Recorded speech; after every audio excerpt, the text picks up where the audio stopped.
नमस्ते दोस्तों। आज की कहानी है कुछ तो लोग कहेंगे। एक बार एक बूढ़ा आदमी और उसका जवान बेटा शहर जा रहे थे। उनके साथ एक गधा था जो उनके पीछे पीछे चल रहा था। कुछ देर चलने के बाद सामने से एक आदमी आता दिखाई दिया। जब वह आदमी पास आया तो बोला, तुम दोनों मूर्ख हो। तुम लोगों के पास गधा है, फिर भी तुम दोनों पैदल चल रहे हो। कम से कम तुम में से एक तो गधे पर बैठ ही सकता है। उन्हें उस आदमी की बात ठीक लगी। आदमी ने अपने बेटे से कहा, तुम गधे पर बैठ जाओ। बेटा गधे पर बैठ गया। बूढ़ा आदमी उसके पीछे पीछे चलने लगा। तभी कुछ ही दूर गए थे कि रास्ते में फिर एक आदमी मिला।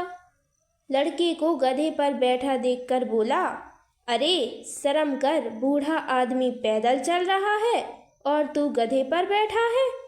यह सुनकर लड़का गधे से उतर गया और बाप गधे पर बैठ गया। दोनों चल पड़े। कुछ दूर चलने के बाद उन्हें दो औरतें मिलीं। उन्हें देखकर एक औरत ने कहा, देखो कैसा जमाना आ गया। बूढ़ा आदमी शान से गधे पर बैठा है और बेचारा फूल से लड़के को पैदल चलना पड़ रहा है। यह नहीं कि उसे भी गधे पर बैठा लें।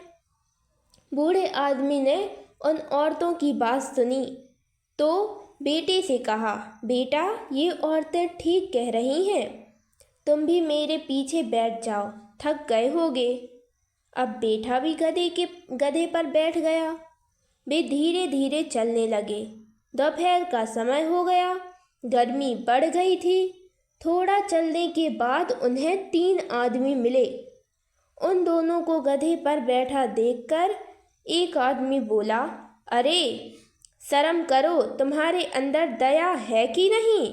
तुम हट्टे कट्टे 2 आदमी इस गधे पर बैठे हो, इस बेचारे की जान लोगे क्या।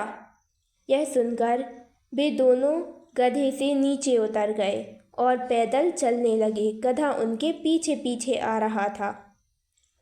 बच्चों, इस कहानी से हमें यह शिक्षा मिलती है कि हमें अपने सोच के अनुसार कार्य करना चाहिए, दूसरों के बातों में नहीं आना चाहिए। अगर आपको ये वीडियो पसंद आई हो तो प्लीज़ चैनल को सब्सक्राइब करें और वीडियो को लाइक करें। धन्यवाद।